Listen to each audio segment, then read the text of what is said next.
Well, as we heard, one of the most distressing aspects of the disaster is that families have not been able to learn if their loved ones are even alive.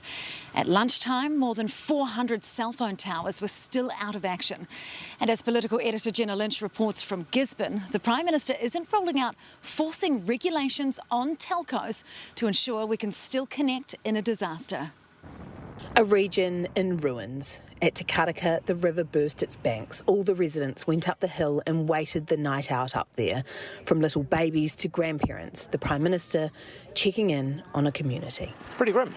Yeah, it's been pretty grim.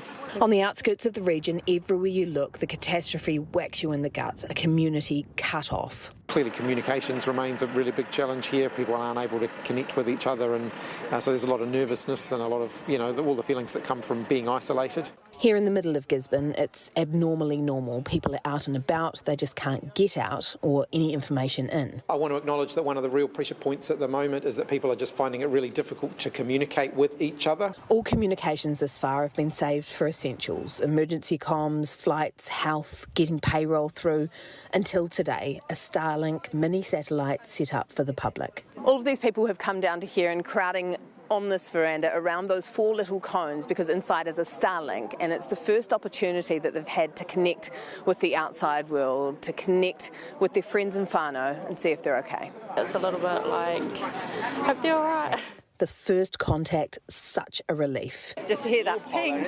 These tourists huddled here trying to book a flight out. So we are really trapped. Mark Warren had not heard from his sister in 3 days. We were there at Christmas. Tilly saw her on Newshub Live at 6 last night. Yeah, it's my sister. It's all boiled down to a single point of failure. I think there's maybe a need to return to something more primitive, to have that as a backup in these situations. So, yeah, technology is not always what it's cracked up to be, I think, yeah.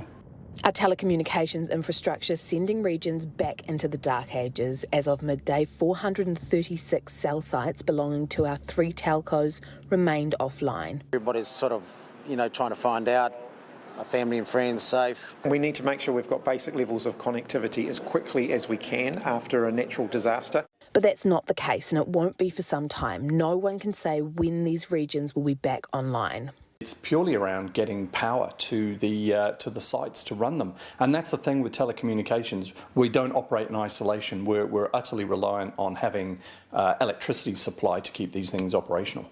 The telcos admitting they failed. Their towers run on batteries that only hold power for 4 to 8 hours. I think it's fair to say we all wish that the network had held up better. Could any regulation to force telcos to build more resilience into their cell phone network after this utter disaster? Look, I don't want to rule things in or out at this point. Regulation, just one possible step in the reconstruction. Jenna Lynch, Newshub.